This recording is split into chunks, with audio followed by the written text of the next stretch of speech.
Hello friends, मैं उपेंद्र सिंह और आप देख रहे हैं हमारा यूट्यूब चैनल अनमोल स्टडी ऑनलाइन। स्वागत है दोस्तों आपका हमारे चैनल पर। साथियों, आज आपके बीच मैं एक बहुत ही इंटरेस्टिंग वीडियो लेकर आया हूं। जी हाँ दोस्तों, class 7th NCERT geography book से पहला चैप्टर इन्वायरमेंट को लेकर आया हूं। तो साथियों, एक ही वीडियो में पूरा चैप्टर को मैं रखा है। मैंने इस वीडियो में बहुत ही सुंदर तरीके से समझाने का प्रयास मैं करूंगा ताकि आपको अच्छी से अच्छी समझ में आ जाए। हर बिंदु पे मैं बात करूंगा। तो साथियों, आज का वीडियो आपके लिए बहुत ही खास होने वाला है। बिना स्किप किए पूरा वीडियो देखें और अच्छा लगे तो लाइक करें, साथियों में शेयर करें। और हाँ, अगर आप पहली बार हमारी वीडियो को देख रहे हैं, हमारे चैनल पर देख रहे हैं, तो आपसे रिक्वेस्ट है कि आप अपडेट वीडियो पाने के लिए हमारे चैनल को सब्सक्राइब करें, बेल आइकन को प्रेस करें। साथियों, जो साथी हमारे चैनल को सब्सक्राइब कर चुके हैं उन्हें मैं बहुत बहुत साधुवाद देता हूं, आभार प्रकट करता हूं। तो साथियों, देर ना करते हुए आज की वीडियो को शुरू करते हैं।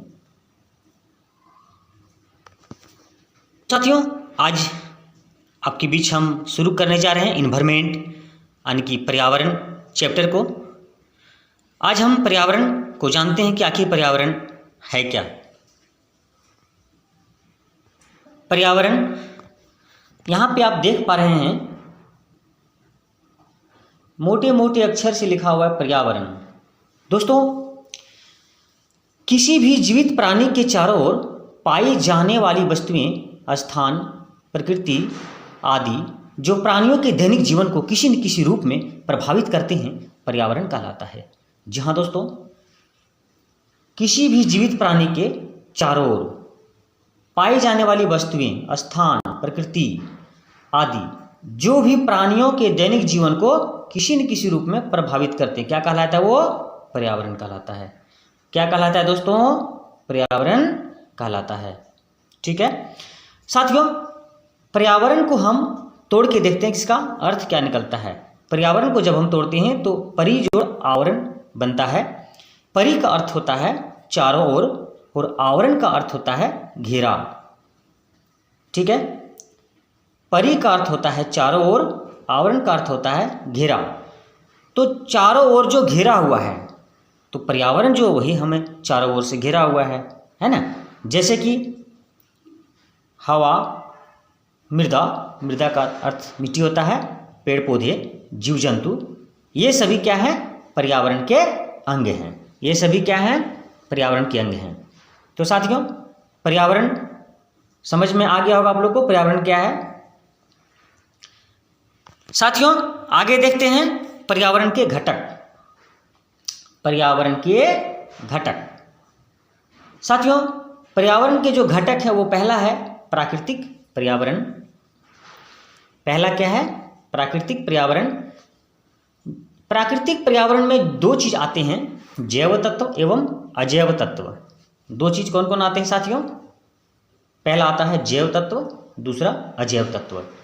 जैव तत्व में देखते हैं, जैव तत्व के अंदर पेड़ पौधे एवं जीव जंतु आते हैं और पेड़ पौधे और जीव जंतु के संपूर्ण क्षेत्र को जैवमंडल के नाम से भी हम लोग जानते हैं। आगे देखते हैं अजैव तत्व। अजैव जैसे स्थल हुआ, जल एवं वायु। अजैव मतलब जिसमें जीव यानी कि जो जिसमें जान नहीं होता है, जैसे स्थल यानी कि स्थल भाग मतलब आपका क्या हो गया? स्थल भाग मैदान, पहाड़, जो जमीन, जो स्थल भाग है। जल मतलब जो जल वाला भाग है, वायु मतलब जो वायु वाला भाग है। तो ये सब हमारे अजैव तत्व के अंदर आ जाते हैं। और जैव तत्व में कौन कौन आते हैं? पेड़ पौधे, जीव जंतु और यही सब आते हैं। जितने भी प्राणी हैं वो सभी हमारे आ जाएंगे जैव तत्व में। ठीक है, आगे देखते हैं दूसरा नंबर का, देखते हैं मानवीय पर्यावरण। मानवीय नाम से ही पता चलता है कि इसमें मानव से समस्त जितने भी संबंधित कार्य हैं वो सभी इसके अंदर आ जाएंगे। तो पहला हमारा देखते हैं सामाजिक क्रियाएं। सामाजिक क्रियाएं मतलब जो हमारे समाज के अंदर जो हमारे साथ घटित होता है। जैसे कि व्यक्ति इसके अंदर आ जाएगा, व्यक्ति, परिवार, समुदाय, धर्म, शैक्षिक, आर्थिक और राजनीतिक क्रियाएं। जितने भी ये सब क्रियाएं हैं ये हमारे सामाजिक क्रियाएं के अंदर आती हैं और ये मानवीय पर्यावरण के अंतर्गत आता है। ठीक है, अगला जो है वो मानव निर्मित क्रियाएं। देखिए, मानव निर्मित मतलब मनुष्य के द्वारा बनाया गई वस्तुएं, मनुष्य के द्वारा बनाई गई चीजें, जैसे कि इमारतें, पार्क, पुल, सड़क, उद्योग और स्मारक। ये सभी क्या है? ये सभी मानव निर्मित क्रियाएं हैं और ये मानवीय पर्यावरण के अंतर्गत आ जाता है। ये सभी किसके अंतर्गत आ जाता है? मानवीय पर्यावरण के अंतर्गत आ जाता है। ठीक है, आगे देखते हैं पॉइंट। साथियों, यहाँ पे मैं दिखाने का कोशिश कर रहा हूँ पर्यावरण के जो घटक अभी हमने जो चर्चा किए, प्राकृतिक पर्यावरण और मानवीय पर्यावरण, तो इस फिगर के आधार पे हम आपको समझाना चाह रहे हैं। ये देखिए, आपका प्राकृतिक पर्यावरण यहाँ पे है, ग्रीन कलर का घेरा में प्राकृतिक पर्यावरण, और उसके अंदर देखिए स्थल है, वायु है और जल है। और ये जो सजीव वस्तुएं जितनी भी आते हैं आपके इसके अंदर जो भी आ जाते हैं, पेड़ पौधे है ना, और आपका जीव जंतु, ये सभी जैव मंडल के अंतर्गत आ जाते हैं और ये प्राकृतिक पर्यावरण के अंतर्गत आते हैं। अगला जो हम यहाँ देखते हैं मानव निर्मित, ये देखिए मानव निर्मित, अभी मैंने देखा वहाँ पे मानव निर्मित, ये देखिए मानव निर्मित, ये मानव निर्मित क्रियाएं है ना, इमारतें, पार्क, पुल, सड़क, उद्योग, स्मारक, ये सभी, तो ये हमारा मानव निर्मित जो है सो आपका यहाँ पे देखिए इमारतें हैं, ये पार्क है, ये पुल है, ये आपका सड़क है और ये स्मारक है और ये आपका उद्योग है ना। तो ये सभी क्या होगा? मानव निर्मित हैं और ये पर्यावरण के घटक हैं। आगे देखते हैं मानव सामाजिक, मानव जो है सो मानव की सामाजिक क्रियाएं हैं, वो कौन कौन है? देखिए, व्यक्ति आ गया, परिवार आ गया, समुदाय आ गया, आपका क्या है यहाँ, ये जूम करके देखना पड़ेगा थोड़ा, ये धर्म, जी हाँ दोस्तों, आपका ये धर्म हो गया, रिलीजन, शैक्षिक कार्य, शिक्षा से संबंधित, आर्थिक कार्य, रोजी रोटी, उद्योग से संबंधित, और आपका ये राजनीतिक कार्य से संबंधित राजनीतिक स्थिति हो गया। तो ये भी मानव के अंतर्गत आ जाते हैं, मानवीय क्रियाओं के अंतर्गत आ जाते हैं। और ये जो तीनों जो है, ये जो तीनों है प्राकृतिक, मानव निर्मित और मानव से संबंधित क्रियाएं, ये सभी हमारा जो है ये पर्यावरण के घटक हैं। ठीक है हमारे डियर फ्रेंड, मैं कोशिश कर रहा हूं कि आपको अच्छी तरीके से समझाने का प्रयास करूं। अगर आपको वीडियो समझ में आ रहा हो तो वीडियो को लाइक करेंगे। आगे बढ़ते हैं, स्थल मंडल देखते हैं साथियों। स्थल मंडल, ये देखिए स्थल मंडल, स्थल मंडल किसको कहते हैं आइए समझते हैं। ठोस चट्टानों एवं खनिजों से बनी पृथ्वी की सबसे ऊपरी परत को स्थल मंडल कहते हैं। पृथ्वी की सबसे ऊपरी परत, जी हाँ दोस्तों, पृथ्वी की सबसे ऊपरी परत क्या कहेंगे उसको? स्थल मंडल। कैसे बना है वो ठोस चट्टानों और खनिजों से मिलकर बना है। स्थल मंडल कैसे बना है? ठोस चट्टानों एवं खनिजों से मिलकर बना है। इसकी सतह पर, पृथ्वी की जो ऊपरी सतह है उसकी सतह पर क्या क्या है? उसकी सतह पर पर्वत है, पठार है, मैदान है, घाटी है, ये सभी हैं, स्थल रूप में पाए जाते हैं और ये स्थल मंडल के ही पार्ट्स कहलाते हैं। ठीक है, आगे देखते हैं जल मंडल। आगे क्या देखेंगे? जल मंडल। तो जल मंडल देखते हैं। जल मंडल के में पृथ्वी पर उपस्थित जल का संपूर्ण क्षेत्र, चाहे वो किसी भी रूप में हो, चाहे वो ठोस हो, द्रव हो या गैस हो, जल का कोई भी रूप में अगर जल कहीं भी है, उस पूरे संपूर्ण क्षेत्र को जल मंडल कहेंगे। क्या कहेंगे उसको? जल मंडल कहेंगे। और जल मंडल के अंतर्गत क्या क्या आता है? महासागर आता है, नदी, झील, तालाब और भूमिगत जल। भूमिगत जल कहने का मतलब है जो भूमि के नीचे जल होता है, जैसे कुआं खोदने पे हम लोग जल निकालते हैं, है ना, डैम हो गया, तालाब हुआ, ये सब खोदते हैं तो भूमिगत जल यानी भूमि के नीचे जल प्राप्त होता है। तो ये हो गया भूमिगत जल।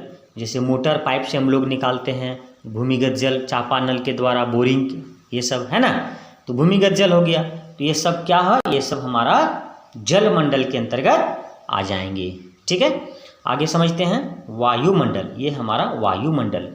तो वायुमंडल किसको कहते हैं आइए समझते हैं। पृथ्वी के चारों तरफ फैली हुई वायु की परत को वायुमंडल कहते हैं। देखिए, पृथ्वी के चारों तरफ जो फैली हुई वायु की जो परत है, हवा जो फैली हुई है चारों तरफ, वो पूरे परत को हम लोग वायुमंडल कहेंगे। क्या कहेंगे उसको? वायुमंडल। ठीक है। यह कई गैसों से मिलकर बना है। इनमें nitrogen, oxygen, carbon dioxide, organ, ozone मुख्य रूप से हैं। दोस्तों, आगे बढ़ते हुए हम लोग देखते हैं जैवमंडल। जैवमंडल के बारे में हम लोग देखते हैं जैवमंडल क्या है। अभी हम लोगों ने देखा स्थलमंडल, जलमंडल, वायुमंडल, अब हम लोग देखते हैं जैवमंडल। तो जैवमंडल जो है वो क्या है? पृथ्वी का वह संकीर्ण क्षेत्र जहाँ वायुमंडल, जलमंडल और स्थलमंडल तीनों आके मिल जाते हैं तथा जीवन को जीने के लिए लायक बनाते हैं, वो वही जलमंडल कहलाता है। वही क्या कहलाता है? जलमंडल। सॉरी दोस्तों, यहाँ पे टाइपिंग में मिस्टेक हुआ है। यहाँ पे जैवमंडल होगा, ये जैवमंडल होगा। ठीक है, यहाँ पे टाइपिंग में मिस्टेक हुआ है मुझे, यहाँ पे होगा जैवमंडल। क्या हो जाएगा? जैवमंडल होगा। तो दोस्तों, इसके अंतर्गत पेड़ पौधे एवं जीव जंतुओं को शामिल किया जाता है। पेड़ पौधे और जीव जंतु को शामिल किया जाता है जैवमंडल के अंतर्गत। आगे बढ़ते हैं, इसी तरह से देखते हैं। अगला जो पॉइंट है दोस्तों, वो है वायुमंडल में विभिन्न गैसों का प्रतिशत। अभी हमने वायुमंडल के बारे में पढ़ा कि वायुमंडल में बहुत सारी गैसें हैं, नाइट्रोजन, ऑक्सीजन, कार्बन डाइऑक्साइड वगैरह वगैरह। तो उसमें देखते हैं किन गैसों का कितना परसेंट में, कितनी प्रतिशत मात्रा में वायुमंडल में ये सारी गैसें हैं, मौजूद हैं। तो सबसे पहले नाइट्रोजन पर विचार करते हैं। नाइट्रोजन जो 78% है, सबसे ज़्यादा है दोस्तों। फिर 2 नंबर में आता है ऑक्सीजन जो 21% है। फिर आता है ऑर्गन जो 0.93% है। फिर आता है कार्बन डाइऑक्साइड 0.03% है। उसके बाद आता है नियोन 0.018% है। उसके बाद हीलियम 0.0005% है। ओजोन 0.0006% है। और हाइड्रोजन जो है वो है 0.00005%। तो सबसे यहाँ पे हम देख रहे हैं सबसे जो कम है वो है हाइड्रोजन। सबसे कम कौन है? हाइड्रोजन सबसे कम मात्रा में है। तो सबसे ज़्यादा कौन यहाँ पे है? इस टेबल पर हम जब देखें, ये जो आपके पास मैं दिखा रहा हूँ स्क्रीन पे, नाइट्रोजन जो वो सबसे अधिक हो गया और सबसे कम हो गया हाइड्रोजन। ठीक है, एग्जाम में अधिकतर यही सब क्वेश्चंस आते हैं कि वायुमंडल में सबसे अधिक मात्रा में पाया जाने वाला गैस, तो हम लोग का जवाब हो जाएगा नाइट्रोजन। सबसे कम मात्रा में जवाब होगा हाइड्रोजन। ठीक है, और भी सवाल आता है, जैसे कि पूछ देगा ऑक्सीजन की मात्रा कितनी है, तो 21%। कहीं कहीं पूछता है कार्बन डाइऑक्साइड, तो बोलेंगे 0.03%। ओजोन के बारे में बोलेगा तो बोलेंगे 0.0006%। इस तरह से अगर ये टेबल आपको याद हो जाए ना, तो फिर आपको किसी भी तरह का कोई भी सवाल आ जाएगा एग्जाम में, आप आसानी से जवाब सही दे पाएंगे। आगे बढ़ते हैं दोस्तों, पारितंत्र क्या है देखते हैं। पारितंत्र क्या है, पारितंत्र को समझने का प्रयास करते हैं। पारितंत्र एक प्राकृतिक इकाई है। यह क्या है? एक प्राकृतिक इकाई यानी नेचुरल यूनिट, जिसमें एक क्षेत्र विशेष के सभी जीवधारी, अर्थात सभी जीवधारी मतलब पेड़ पौधे, जीव जंतु एवं सूक्ष्म जीव। इसमें कौन कौन आ गए हैं? पेड़ पौधे आ गए हैं, जीव जंतु आ गए हैं और सूक्ष्म जीव आ गए हैं। ये इसमें शामिल होते हैं। ये जीवधारी अपने अजैव पर्यावरण के साथ अंतर क्रिया करके एक संपूर्ण इकाई बनाते हैं। इस प्रकार पारितंत्र में सभी जीवों के जैव और अजैव घटक सम्मिलित होते हैं। दोस्तों, पारितंत्र में क्या होते हैं? सभी जीवों के, याद रखिएगा, सभी जीवों के जैव और अजैव घटक। तो जैव घटक में अभी हम क्या देखे थे? पेड़ पौधे, जीव जंतु। और अजैव घटक में क्या देखे थे? स्थल, जल और वायु। पहाड़ हो गया आपका, है ना, पहाड़ हो गया, क्या बोलते हैं, पठार हो गया, मैदान हो गया। ये सब क्या है? ये सब अजैव घटक हो गया। और उसके बाद जैव घटक में आपका आ गया पेड़ पौधे, जीव जंतु, सूक्ष्म जीव, ये सब आ गया। तो ये दोनों जो है सो आपका पारितंत्र में सम्मिलित होते हैं। तो पारितंत्र समझ में आ गया। आगे बढ़ते हैं, पारितंत्र के प्रकार को देखते हैं। पारितंत्र तो समझ में आ गया आपको, अब पारितंत्र के प्रकार को देखते हैं। तो पारितंत्र के जो प्रकार है, पहला है प्राकृतिक पारितंत्र। प्राकृतिक पारितंत्र जिसके अंदर वन आता है, तालाब आता है और झील आता है, महासागर भी आएगा, नदी भी आएगा, बहुत है एग्जाम्पल में। तो मैंने यहाँ पे 3 एग्जाम्पल डाला है। और मानव निर्मित पारितंत्र जो दूसरा नंबर में, जिसका एग्जाम्पल है बगीचा, है ना। कई लोग बगीचा को प्राकृतिक पारितंत्र समझ बैठते हैं, लेकिन ऐसी बात नहीं है दोस्तों। बगीचा जो है वो मानव निर्मित पारितंत्र है, क्योंकि बगीचा हम लोग लगाते हैं, है ना। थोड़ा सा ज़मीन में हम लोग क्या करते हैं, पेड़ लगा देते हैं, अब बाउंड्री घुमा देते हैं, बगीचा बन जाता है ना। कई तरह के पौधे लगा देते हैं, फूल लगा देते हैं, आम का, है ना, जामुन का, कई तरह के फल का पेड़ लगा देते हैं, तो बगीचा बन जाता है कि नहीं। तो यहाँ पे देखते हैं वन, ये देखिए वन आपका फिगर में दिख रहा है। उसके बाद देखिए आपका यहाँ पे झील दिख रहा है, ये झील है। और अगला जो ये देखिए बगीचा है। तो आपको बताना है ये जो वन है, ये जो वन है, सॉरी थोड़ा मिस्टेक हो गया था, ये वन ये हमारा प्राकृतिक पारितंत्र है, ये झील प्राकृतिक पारितंत्र है, और ये जो बगीचा दिख रहा है ये है मानव निर्मित पारितंत्र। और इस मानव निर्मित पारितंत्र के बीच में देखिए यहाँ पे दिख रहा है तालाब जैसा, दिख रहा है ना तालाब। और बगीचा का तो सुंदर दृश्य होता है ना। बगीचा में तो कई तरह के पशु पक्षी जो है सो विचरण करते हैं, कई कोयल की बोली भी तो बहुत मीठा होता है। तो ये मानव निर्मित पारितंत्र के अंदर आ जाते हैं। और अभी हमने बताया कि पारितंत्र उसको कहते हैं जहाँ पे जो प्राकृतिक पारितंत्र जो है, जो कि हमारा जो प्राणी है, सजीव है ना, पेड़ पौधे और जीव जंतु, ये अजैव तत्वों के साथ अंतर क्रिया करके एक प्राकृतिक इकाई बनाते हैं, इसीलिए इसको पारितंत्र के नाम से जाना जाता है। ठीक है, आगे देखते हैं पर्यावरण प्रदूषण। ये देखिए पर्यावरण प्रदूषण के भी बारे में हम चर्चा करेंगे, है ना। साथियों, मैं कोशिश किया हूँ कि पूरे चैप्टर को एक ही वीडियो में डाला हूँ और समझाने का प्रयास मैं कर रहा हूँ। तो यहाँ पे हम देखते हैं पर्यावरण प्रदूषण के बारे में देख लेते हैं। पर्यावरण में दूषक पदार्थों के प्रवेश के कारण प्राकृतिक संतुलन में पैदा होने वाले दोष को पर्यावरण प्रदूषण कहते हैं। पर्यावरण में दूषक पदार्थों के प्रवेश के कारण, दूषक पदार्थ किसको कहेंगे, दूषक पदार्थ किसको कहेंगे, आइए समझते हैं। दूषक पदार्थ मतलब वो अवांछनीय पदार्थ जो हमारे पर्यावरण में प्रवेश के कारण जो है सो क्या करता है, प्राकृतिक संतुलन में पैदा होने वाले दोष, मतलब कि प्राकृतिक दोष पैदा करता है और प्राकृतिक संतुलन बिगड़ जाता है, उसी को पर्यावरण प्रदूषण हम लोग कहेंगे, है ना। प्रदूषण पर्यावरण और जीव जंतु दोनों को नुकसान पहुंचाते हैं। प्रदूषण क्या करते हैं, प्रदूषण जो है पर्यावरण को और जीव जंतु दोनों को नुकसान पहुंचाते हैं। ठीक है, तो प्रदूषण का अर्थ समझ लेते हैं। प्रदूषण का जो अर्थ है वो वायु, जल, मिट्टी आदि का अवांछित तत्वों से दूषित होना। यही मैंने बताया कि वायु, जल और मिट्टी आदि का अवांछित तत्वों से, अवांछित मतलब जो चीज़ हमको नहीं पसंद है, जो चीज़ हमारे लिए उपयोगी उतना नहीं है, उसके कारण दूषित हो जाता है। क्या, वायु दूषित हो जाता है, जल दूषित हो जाता है, मिट्टी दूषित हो जाता है, तो उसको कहेंगे प्रदूषण। क्या कहेंगे, प्रदूषण। अब ये जो प्रदूषण है ना, ये जो प्रदूषण है, इससे सजीवों पर प्रत्यक्ष रूप से उल्टा प्रभाव पड़ता है, विपरीत प्रभाव, उल्टा प्रभाव पड़ता है। ठीक है, अब हम देखेंगे आगे देखते हैं प्रदूषण के प्रकार। देखते हैं प्रदूषण के प्रकार। पहला वायु प्रदूषण, दूसरा जल प्रदूषण, तीसरा मृदा प्रदूषण और चौथा ध्वनि प्रदूषण। मुख्य रूप से हम देखते हैं दोस्तों वायु प्रदूषण, जल प्रदूषण और मृदा प्रदूषण। ध्वनि प्रदूषण तो है ही। तो सबसे पहले वायु प्रदूषण पर चर्चा करते हैं। वायु में अधिक मात्रा में कारखानों, वाहनों मतलब गाड़ियों और घरेलू ईंधनों से निकलने वाले carbon dioxide, carbon monoxide, sulphur dioxide और नाइट्रोजन ऑक्साइड आदि जहरीली गैसों के मिलने से वायु प्रदूषण होता है। दोस्तों आगे बात करते हैं जल प्रदूषण के कारण। ये जल प्रदूषण क्यों होता है?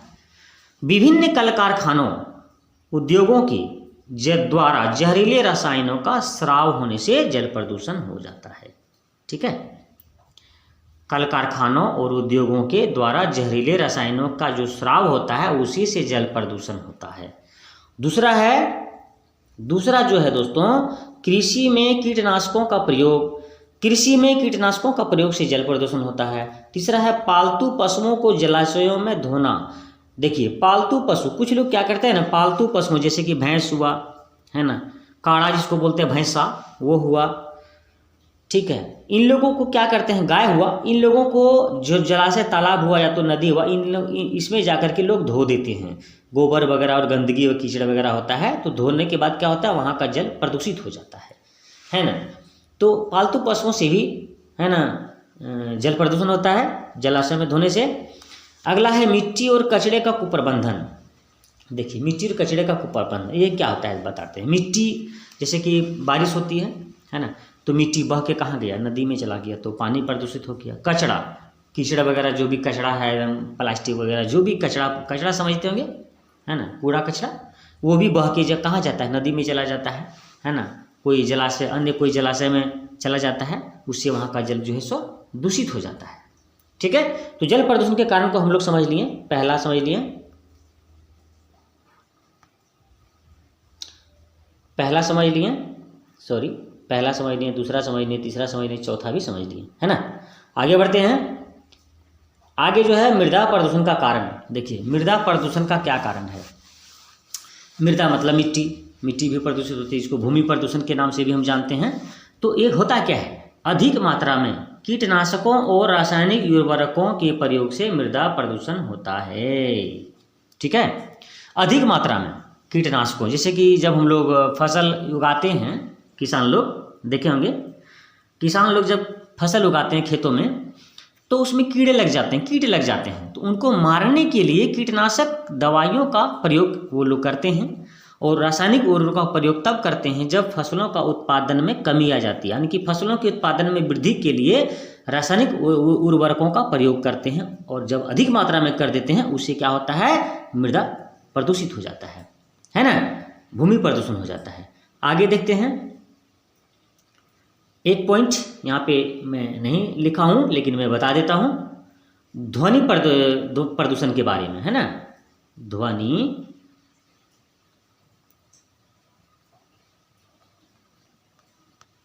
प्रदूषण के बारे में। ठीक है, ये ध्वनि प्रदूषण है। तो ध्वनि प्रदूषण क्या है बताते हैं। जैसे हमारे समाज में अड़ोस पड़ोस में जब डीजे बजता है, बड़ा बड़ा साउंड, है ना, शादी में या कोई और भी फंक्शन होता है तो उसमें लोग लगाते हैं, और बहुत अधिक साउंड में गाना बजाते हैं। वो गाना आप लोग जानते ही हैं, अश्लील गाना भी बजता है, अच्छा गाना भी बजता है, जो भी बजता है, मगर ये ध्वनि को प्रदूषित करता है। इसी से, है ना, हम लोग बोलते हैं ध्वनि प्रदूषण। ठीक है, साउंड पोल्यूशन इंग्लिश में बोलेंगे। तो ध्वनि प्रदूषण से भी बहुत तरह का ये जो खतरा होता है, जानते ही होंगे, कान की बीमारियां होती हैं, हृदय की बीमारियां होती हैं, जिसको हृदय रोग है वो हार्ट अटैक से मर भी जाता है बहुत जगह, है ना। आइए आगे चर्चा करते हैं। प्रदूषण को रोकने के उपाय, जो पर्यावरण प्रदूषण है उसको रोकने के उपाय हम देखते हैं क्या क्या है। पहला देखते हैं, अपने आसपास पेड़ पौधों को लगाना तथा उसकी सुरक्षा करना। दूसरा देखते हैं, घरों के आसपास जल जमाव नहीं होने देना। देखिए दोस्तों, अपने घरों के आसपास जो भी पानी कहीं जम जाता है तो उसको जमा नहीं होने दें, है ना, उसको काट कूट के इधर उधर से बाहर निकालने का कोशिश करें। तीसरा है नालियों की नियमित रूप से सफाई। जी हाँ दोस्तों, अगर हम नाली को साफ नहीं करेंगे बीच बीच में, तो नाली पॉलीथीन वगैरह से और भी कचरा से जाम हो जाएगा और पानी रुक जाएगा, जिससे कि क्या होगा, मच्छर पनपेगा, और मच्छर पनपेगा और गंध भी, बदबू भी मारेगा उससे। तो मच्छर आदमी को काटेगा, मलेरिया होगा, डेंगू होगा, कई तरह की बीमारियां फैलेगी, है ना। उसके बाद है सार्वजनिक यातायात का अधिक से अधिक उपयोग करना, जिससे ईंधन की खपत में कमी आएगी। आगे देखते हैं, सार्वजनिक यातायात मतलब जो सरकार की जो गाड़ी है उसका हम लोग अधिक से अधिक उपयोग करेंगे। उससे क्या होगा, हम जो हमारा जो मोटरसाइकिल अपना है या तो बोलेरो, जो भी हमारी अपनी गाड़ी है, उसमें जो हम लोग पेट्रोल डालते हैं, कई लोग अपनी अपनी गाड़ी में पेट्रोल डालते हैं, तो ईंधन कितना मात्रा में जलता है और कितनी गाड़ियाँ चलती हैं तो कितने धुएं फेंकता है और कितना प्रदूषण होता है। अगर सार्वजनिक यातायात का उपयोग करेंगे तो कम से कम ईंधन का खपत होगा और धुआं भी कम होगा, है ना, और हमारा प्रदूषण भी कम होगा। आगे देखते हैं, प्लास्टिक थैलियों का उपयोग नहीं करना। साथियों, प्लास्टिक थैली का उपयोग बहुत लोग करते हैं ना, तो मेरा विचार है कि प्लास्टिक थैली का उपयोग नहीं के बराबर करें, क्योंकि प्लास्टिक थैली का उपयोग करने से प्रदूषण बहुत ज़्यादा फैलता है। प्लास्टिक थैली जो है पॉलीथीन वगैरह जमा हो जाता है, उसको फेंक दिया जाता है, वो तो गलता सड़ता नहीं है ना। कई बार जानवर भी खा जाते हैं, पेट में चला जाता है, जानवर का पेट में दर्द होता है, कई जानवर तो मर भी जाते हैं। तो बहुत सारा इसका है ना इसका जो है सो दुष्प्रभाव है। अतः ये सब हम लोग ध्यान देंगे तो पर्यावरण प्रदूषण को हम रोक पाएंगे। ठीक है, आगे देखते हैं दोस्तों। भूमंडलीय ऊष्मन, ग्लोबल वार्मिंग, ग्लोबल वार्मिंग के नाम से भी हम जानते हैं इसको। तो ग्लोबल वार्मिंग क्या है देखते हैं। जलवायु परिवर्तन के कारण पृथ्वी के तापमान में वृद्धि होती जा रही, इस तापमान वृद्धि को भूमंडलीय ऊष्मन यानी कि ग्लोबल वार्मिंग कहा जाता है। ग्लोबल वार्मिंग किसको कहेंगे? जब जलवायु में परिवर्तन हो जाता है तो पृथ्वी के तापमान में वृद्धि हो जाती है और उसी वृद्धि को भूमंडलीय ऊष्मन कहेंगे। जो तापमान में वृद्धि होगा उसी को भूमंडलीय ऊष्मन कहेंगे, ग्लोबल वार्मिंग कहेंगे। ठीक है, भूमंडलीय ऊष्मन का प्रमुख कारण ग्रीन हाउस गैसों की मात्रा में हो रही वृद्धि है। देखते हैं दोस्तों, कार्बन डाइऑक्साइड, क्लोरोफ्लोरोकार्बन और ओजोन, ये जो है प्रमुख GHGs मीन्स ग्रीन हाउस गैसें हैं। तो साथियों, ग्रीन हाउस गैसें कौन कौन हैं? वो हैं कार्बन डाइऑक्साइड, क्लोरोफ्लोरोकार्बन और ओजोन, ये सब हैं ग्रीन हाउस गैसें। आगे देखते हैं, एक विशेष बात आपको याद रखना है, समझना है। ग्रीन हाउस गैसें वे गैसें जो तापमान को अवशोषित करती हैं, ग्रीन हाउस गैसें कहलाती हैं। जी हाँ दोस्तों, ग्रीन हाउस गैसें किसको बोलेंगे? वे गैसें जो तापमान को अवशोषित करती हैं वो ग्रीन हाउस गैसें कहलाती हैं। ठीक है, तो ग्रीन हाउस गैसें कौन कौन है अभी हमने देख लिया। कार्बन डाइऑक्साइड, क्लोरोफ्लोरोकार्बन है ना, ओजोन, ये सब क्या है? ग्रीन हाउस गैसें हैं। ठीक है, तो साथियों आज का जो हमारा चैप्टर है वो ख़त्म हुआ और साथियों नेक्स्ट वीडियो में इसी चैप्टर से, पर्यावरण चैप्टर से वेरी इंपॉर्टेंट क्वेश्चंस मैं लेकर आ रहा हूँ। तब तक आपको थोड़ा वेट करना होगा। नेक्स्ट वीडियो मेरा यही रहेगा कि आपका पर्यावरण चैप्टर से वेरी इंपॉर्टेंट क्वेश्चंस को मैं संगठित करके, एकत्रित करके आपके पास वीडियो बनाऊँ, आप देखें, समझें और फिर इस चैप्टर से संबंधित जितने भी वेरी इंपॉर्टेंट क्वेश्चंस हैं उनकी तैयारी अच्छी से करें। ठीक है दोस्तों, अंत में मैं आपसे कहना चाहता हूं कि आपने अभी तक पेशेंस के साथ पूरा वीडियो देखा, इसके लिए आपको बहुत बहुत धन्यवाद। और आप में से कोई यदि अभी तक हमारे चैनल को सब्सक्राइब नहीं किए हैं तो प्लीज़ सब्सक्राइब करें, ताकि और बेल आइकन को प्रेस कर लें ताकि आने वाली वीडियो की नोटिफिकेशन आपको मिलेगी पहले और आप सबसे पहले हमारी वीडियो को देख पाएंगे। ठीक है दोस्तों, तो मिलते हैं नेक्स्ट वीडियो में, तब तक जय हिंद, वंदे मातरम।